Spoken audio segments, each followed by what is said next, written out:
which was up on a shelf with the end all bent because Dudley had sat on it. Other shelves were full of books. They were the only things in the room that looked as though they'd never been touched. From downstairs came the sound of Dudley bawling at his mother. I don't want him in there. I need that room. Make him get out. Harry sighed and stretched out on the bed. Yesterday, he'd have given anything to be up here. Today, he'd rather be back in his cupboard with that letter than up here without it. The next morning at breakfast, everyone was rather quiet. Dudley was in shock. He screamed, whacked his father with a smelting stick, been sick on purpose, kicked his mother, and thrown his tortoise through the greenhouse roof, and he still didn't have his room back. Harry was thinking about this time yesterday and bitterly wishing he'd opened the letter in the hall. Uncle Vernon and Aunt Petunia kept looking at each other darkly. When the mail arrived, Uncle Vernon, who seemed to be trying to be nice to Harry, made Dudley go and get it. They heard him banging things with his smelting stick all the way down the hall. Then he shouted, There's another one! Mr. H. Potter, the smallest bedroom, 4 Privy Drive.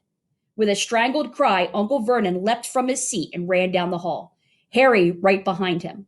Uncle Vernon had to wrestle Dudley to the ground to get the letter from him, which was made difficult by the fact that Harry had grabbed Uncle Vernon around the neck from behind. After a minute of confused fighting, in which everyone got hit a lot by the smelting stick, Uncle Vernon straightened up, gasping for breath, with Harry's letter clutched in his hand. Go to your cupboard, I mean your bedroom, he wheezed at Harry. Dudley, go. Just go. Harry walked around and around in his new room. Someone knew he had moved out of his cupboard, and they seemed to know he hadn't received his first letter. Surely that meant they'd try again, and this time he'd make sure they didn't fail. He had a plan. The repaired alarm clock rang at 6 o'clock in the morning. Harry turned it off quickly and dressed silently. He mustn't wake the Dursleys. He stole downstairs without turning on any of the lights. He was going to wait for the postman on the corner of Privy Drive and get the letters for number 4 first. His heart hammered as he crept across the dark hall toward the front door. Ah!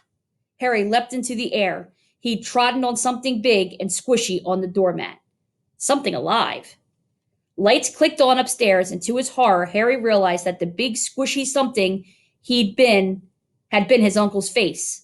Uncle Vernon had been lying at the foot of the front door in a sleeping bag, clearly making sure that Harry didn't do exactly what he'd been trying to do. He shouted at Harry for about half an hour and then told him to go and make a cup of tea.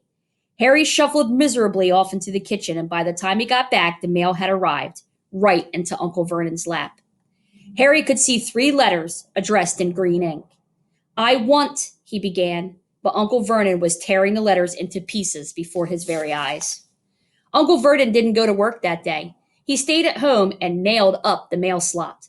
See, he explained to Aunt Petunia through a mouthful of nails, if they can't deliver them, they'll just give up. I'm not sure that'll work, Vernon. Oh, these people's minds work in strange ways, Petunia. They're not like you and me, said Uncle Vernon, trying to knock in a nail with a piece of fruitcake Aunt Petunia had just brought him. On Friday, no less than 12 letters arrived for Harry. As they couldn't go through the mail slot, they had been pushed under the door, slotted through the sides, and a few even forced through the small window in the downstairs bathroom. Uncle Vernon stayed at home. After burning all the letters, he got out a hammer and nails and boarded up the cracks around the front and back doors so no one could go out. He hummed, tiptoe through the tulips as he worked, and jumped at small noises. On Saturday, things began to get out of hand. 24 letters to Harry found their way into the house, rolled up and hidden inside each of 24 eggs that their very confused milkman had handed Aunt Petunia through the living room window. While Uncle Vernon made furious telephone calls to the post office and the dairy trying to find someone to complain to, Aunt Petunia shredded the letters in her food processor. Who on earth wants to talk to you this badly? Dudley asked Harry in amazement.